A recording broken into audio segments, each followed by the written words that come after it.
नहीं करते थे और पूरे भारत में ऐसा करने वाली सिर्फ एक जाति थी, वो है चमार। आप बुजुर्गों से पता कर सकते हैं। 2. पूरे भारत में जिन श्रुतियों और लोक कथाओं में चमार को ब्राह्मण बड़ा भाई बताया जाता है, क्योंकि ब्राह्मण हिंदू धर्म का मुखिया है, तो चमार बुधवार धर्म का मुखिया है, इसीलिए चमारों की शादी में पंडित नहीं बुलाया जाता। 3.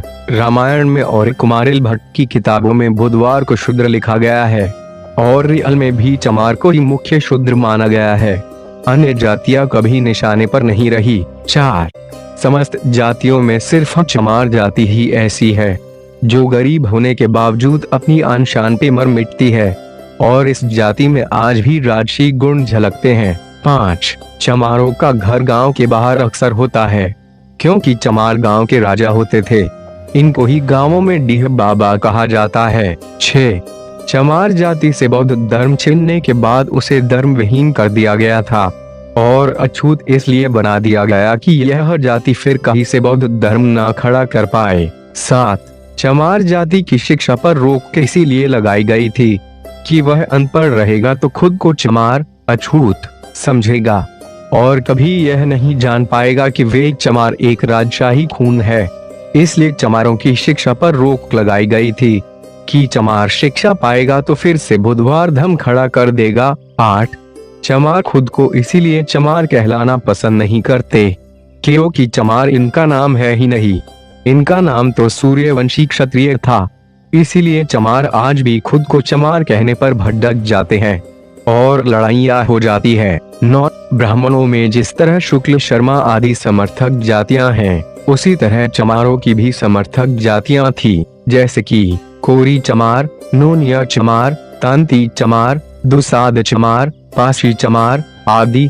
लेकिन चमारों की सत्ता विलुप्त होने के बाद इन सब में फुट पड़ती गई। 10. चंद्रगुप्त मौर्य भी चमार थे, लेकिन गोरे और सुंदर थे, जबकि चाणक्य ब्राह्मण था और काला, इसीलिए कहावत बन गई कि काला बाभन गोरा चमार दुई जात से सदा होशियार। 11. जो भी जातियां आ रही नहीं थी वो चमार कहलाती थी और ऐसा आज भी है, चाहे मौर्य हो या नोनिया या दुशाध्या, अन्य शूद्र ब्राह्मण सबको चमार ही कहता है। ये सारी बातें जो ऊपर लिखी गई हैं, ये वर्मा और तिब्बत के बौद्ध ग्रंथ में इसका प्रमाण है और अधिक जानकारी हेतु आप बाबा साहब की लिखी किताब Who was शूद्र कौन थे से पढ़ सकते हैं।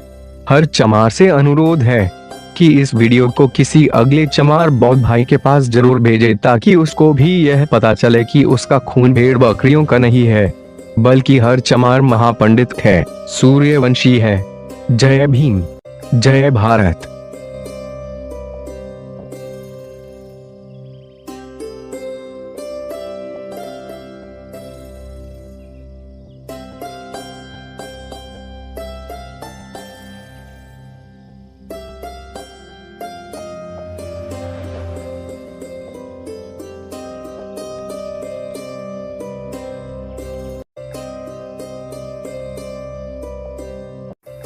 दोस्तों, इनकलाब जिंदाबाद चैनल में आपका स्वागत है।